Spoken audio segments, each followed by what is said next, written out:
Hello and welcome to the Wasi educational academy. आज हम class 10th का संपूर्ण जीव विज्ञान का क्वेश्चन आंसर लेके आए हैं।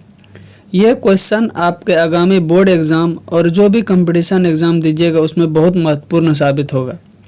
यह जो क्वेश्चन हम बताएंगे अभी ये ऑब्जेक्टिव में आ सकता है और जो वन लाइनर क्वेश्चन आंसर पूछता है उसमें भी बहुत हेल्पफुल होगा। चलिए देखते हैं। पहला ही क्वेश्चन है कि स्वपोषी पोषण के लिए आवश्यक है। अगर ये क्वेश्चन पूछे कि स्वपोषी पोषण के लिए क्या क्या आवश्यक है तो क्या है CO2 यानी कार्बन डाइऑक्साइड, जल, क्लोरोफिल और सूर्य का प्रकाश। यानी ये अगर चारों चीज़ रहेगा तभी कोई स्वपोषी पोषण अपना पोषण प्राप्त कर सकता है।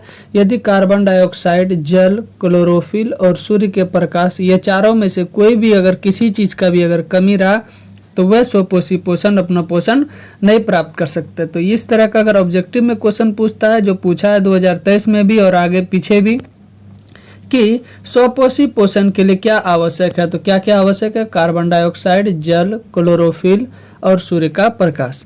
अगला क्वेश्चन है जो आपके न जाने कंपटीशन एग्जाम में कितना बार पूछा है, पौधों द्वारा प्रकाश संश्लेषण की क्रिया में सूर्य की विकिरण ऊर्जा का रूपांतरण किस ऊर्जा में होता है। यानी एक और सीधा सीधा इससे सवाल पूछा जा सकता है कि सौर ऊर्जा का रूपांतरण किस ऊर्जा में होता है तो किस ऊर्जा में होता है, ध्यान दीजिएगा रासायनिक ऊर्जा में होता है। जो प्रकाश संश्लेषण के दौरान जो सूर्य ऊर्जा से ग्रहण करता है उसको किस ऊर्जा में ये बदल देता है तो रासायनिक ऊर्जा में बदल देता है। अगला क्वेश्चन है कि उन वर्णकों का नाम बताइए जो सौर ऊर्जा को ग्रहण करते हैं। अगर ये बताएं कि सौर ऊर्जा को ग्रहण कौन करता है तो कौन करता है, क्लोरोफिल ग्रहण करता है या उसी को नाम बोला जाता है पर्णहरित जो पेड़ पौधे के पत्ते में पाया जाता है। अगला क्वेश्चन है जठर ग्रंथियां पाई जाती है। अगर ये क्वेश्चन पूछे कि जठर ग्रंथियां कहाँ पाई जाती है तो कहाँ पाई जाती है, आमाशय में जठर ग्रंथियां पाई जाती है।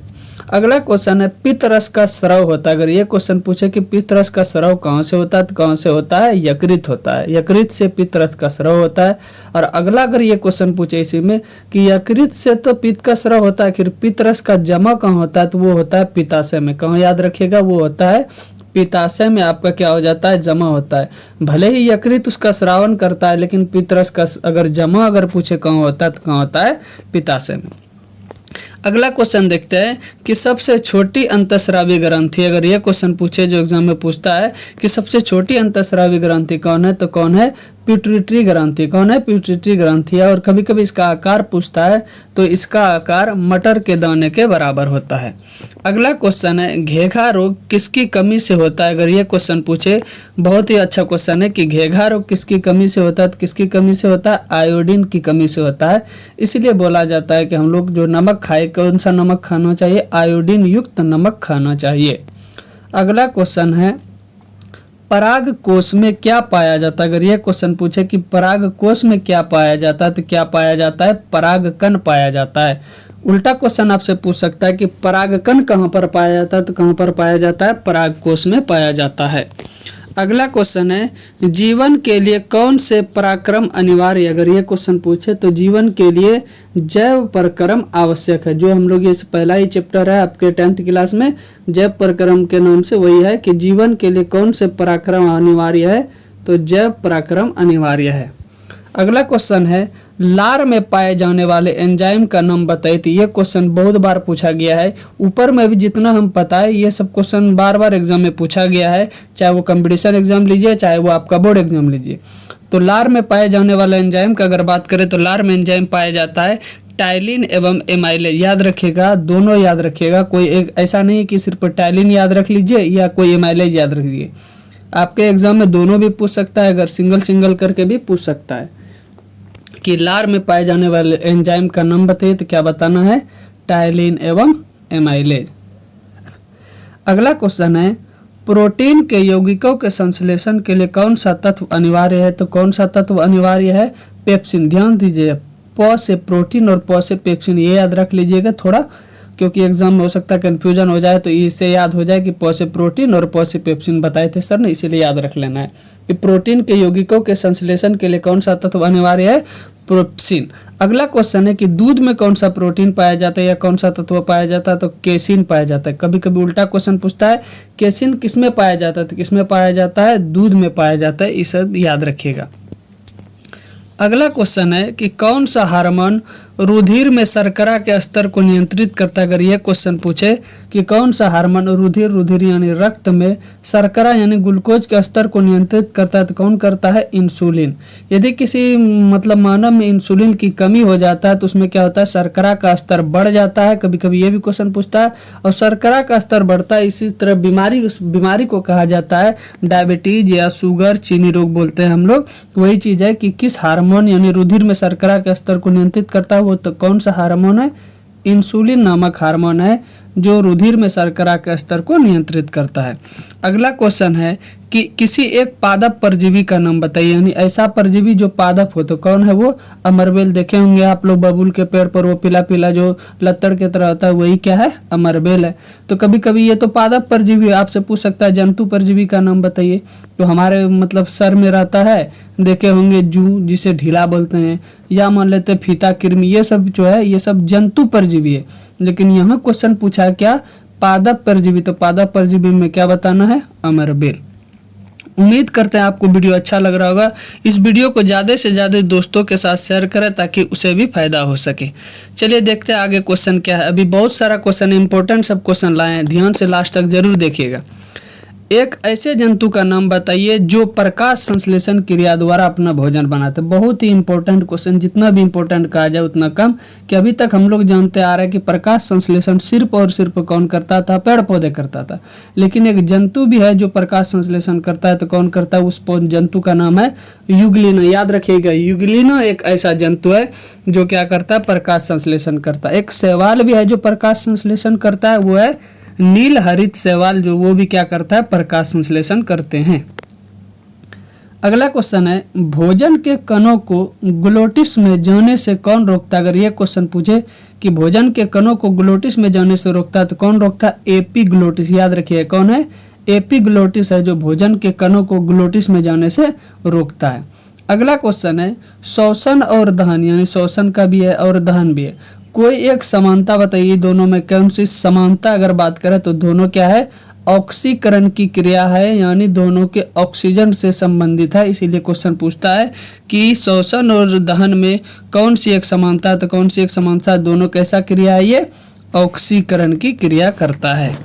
चलिए अगला क्वेश्चन देखते हैं क्या है कि पत्ती और वातावरण के बीच गैसों का आदान प्रदान किस पादप संरचना द्वारा होता है। यानी पत्ती, वो जो है पेड़ पौधा पत्ती, और वातावरण के बीच गैसों का आदान प्रदान किस पादप संरचना द्वारा होता है, तो कौन सा वो संरचना है, रंध्र है। कौन है वो, रंध्र है।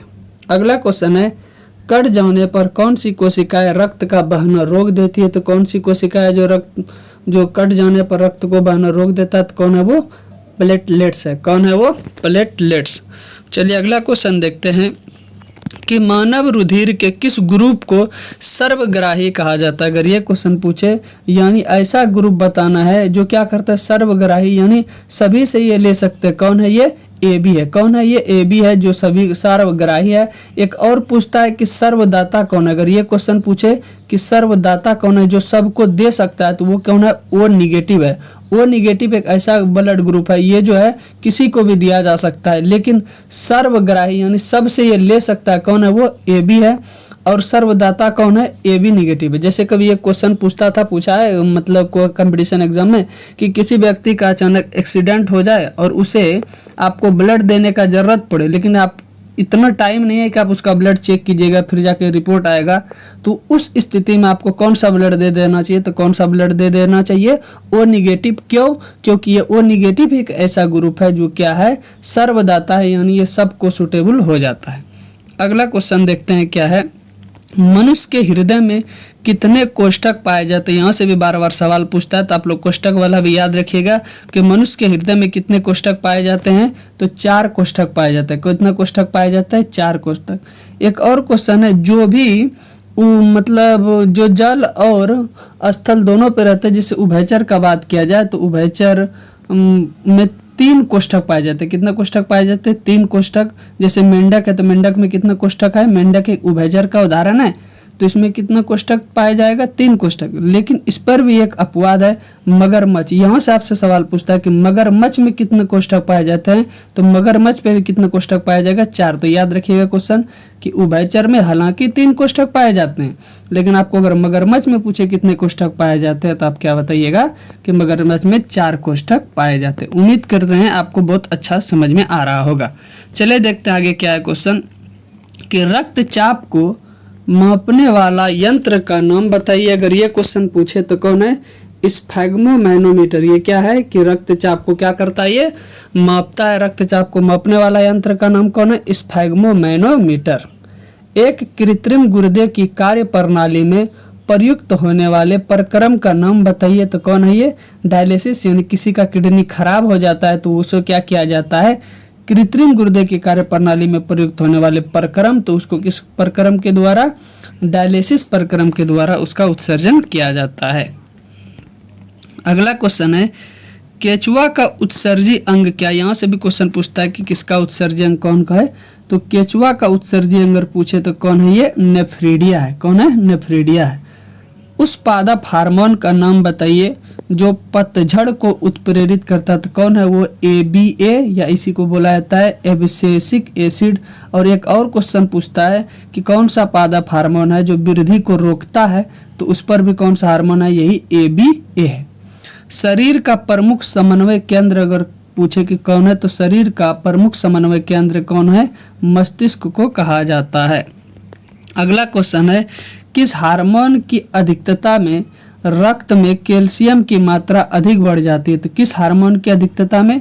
थायरोक्सिन हार्मोन की अधिकता से रक्त में कैल्शियम की मात्रा बढ़ जाती है। अगला क्वेश्चन है पराग नलिका का बीजांड की ओर वृद्धि करना किस प्रकार का अनुवर्तन है? तो किस प्रकार का अनुवर्तन है? रसायनो अनुवर्तन है। अगला क्वेश्चन है एड्रेनल हार्मोन किस अंग पर सीधे कार्य करते? अगर ये क्वेश्चन पूछे तो किस पर कार्य करते हैं? ये मस्तिष्क पर कार्य करते हैं। उस पादप हार्मोन का नाम बताइए जो वृद्धि को बढ़ाता है। अभी बताए थे कि वृद्धि को रोकता है, वृद्धि को बढ़ाता है। कौन कौन है? तो जिब्रेलिन है तथा ऑक्सिन। ऐसे 2 पादप हार्मोन है जो क्या करता है? वृद्धि को बढ़ाता है। कभी कभी तो ये पूछता है कि बताइए निम्न में से कौन पादप हार्मोन है या कौन जंतु हार्मोन है। अगला क्वेश्चन है थायरोक्सिन के स्रावन में कौन सा तत्व आवश्यक है? अगर ये क्वेश्चन पूछे तो कौन सा आवश्यक है? आयोडीन आवश्यक है। कौन सा आवश्यक है? ये थायरोक्सिन के स्रावन में कौन सा तत्व आवश्यक है? आयोडीन आवश्यक है। अगला क्वेश्चन है कि रेनिवियर्स गांठ कहाँ पाई जाती है? अगर ये क्वेश्चन पूछे कि रेनिवियर्स गांठ कहाँ पाया जाता है तो कहाँ पाया जाता है? न्यूरॉन में, यानी तंत्रिका कोशिका में। ये भी क्वेश्चन बार बार एग्जाम में पूछा जाता है। श्वसन क्रिया का नियंत्रण मस्तिष्क के किस भाग द्वारा होता है? बहुत अच्छा क्वेश्चन है। तो किस भाग के द्वारा होता है? पॉन्स। ये श्वसन अनैच्छिक क्रिया है। मानव मस्तिष्क का वह कौन सा भाग? जैसे रक्तचाप, उल्टी की क्रिया या लार का स्रावन, ये सब पर भी नियंत्रण करता है। तो ध्यान देना, ये दोनों क्वेश्चन जो समझा रहे बढ़िया तरह समझिएगा। श्वसन भी और ये जो लार का स्रावन, रक्तचाप, उल्टी की क्रिया, ये सभी क्रिया अनैच्छिक क्रिया है, यानी अपने अनुसार इच्छा नहीं करना चाहते हुए भी ये सब क्रिया होता है। तो ऐसी क्रिया को बोलते हैं अनैच्छिक क्रिया, जो हम लोगों के नियंत्रण में नहीं है। लेकिन उस पर भी बोलता है कि कौन कौन इसका जिम्मेदार है। तो अगर श्वसन का बात करें कि श्वसन क्रिया का नियंत्रण कौन करता है, तो कौन करता है? पॉन्स करता है। लेकिन लार का स्राव, ये रक्तचाप और उल्टी की क्रियाओं का नियंत्रण कौन करता है? तो मेडुला करता है। ध्यान देना, श्वसन अगर बात करें तो पॉन्स, और ये सब का बात करें तो मेडुला। यदि ऑप्शन में पॉन्स नहीं रहे और मेडुला रहे और पूछे कि श्वसन की क्रिया का कौन सा जिम्मेदार है, तो उस स्थिति में आप मेडुला को मारिएगा। लेकिन यदि ऑप्शन में पॉन्स और मेडुला दोनों रहे और श्वसन का अगर बात किया हुआ रहे तो वहाँ आपको क्या मारना है? पॉन्स मारना है। चलिए अगला क्वेश्चन देखते हैं क्या है कि 2 तंत्रिका कोशिकाओं के मध्य खाली स्थान को क्या कहा जाता है? अगर ये क्वेश्चन पूछे तो क्या कहा जाता है? इसे सिनेप्स या इसे ही अंतर्गठन कहा जाता है। बार बार एग्जाम में पूछा गया ये सब क्वेश्चन। यौन आरंभ से संबंधित एक नर हार्मोन का नाम बताइए। जो यौन आरंभ में शुरुआत होता है तो कौन होता है? टेस्टोस्टेरोन। कौन होता है ये? टेस्टोस्टेरोन नर हार्मोन है। और एस्ट्रोजन का अगर बात किया जाए और प्रोजेस्टेरोन का बात किया जाए तो ये सब कैसा हार्मोन होता है? मादा हार्मोन होता है। लेकिन यहाँ आपसे पूछा है कि नर हार्मोन का नाम बताइए, तो कौन है ये? टेस्टोस्टेरोन। कभी कभी ये पूछता है टेस्टोस्टेरोन कौन सा स्रावित करता है? ये कौन करता है? विरसन ग्रंथि करता है। कौन करता है? विरसन ग्रंथि करता है। अगला क्वेश्चन है कि कौन सा हार्मोन दुग्ध स्राव को उत्प्रेरित करता है? तो कौन सा हार्मोन करता है? Oxytocin hormone. कौन सा हार्मोन करता है? ऑक्सीटोसिन हार्मोन है जो दुग्ध स्राव को उत्प्रेरित करता है। कौन सी ग्रंथि अंतःस्रावी और बाह्य स्रावी दोनों ग्रंथि है? तो ये कौन सी ग्रंथि है? अग्नाशय ग्रंथि है जो अंतःस्रावी और बाह्य स्रावी दोनों ग्रंथि है। कभी कभी इसे बोलता है कि मिश्रित ग्रंथि भी बताइए, तो मिश्रित ग्रंथि भी कौन है? अग्नाशय। क्यों? क्योंकि ये अंतःस्रावी और बाह्य स्रावी दोनों है, इसलिए इसे क्या बोला जाता है?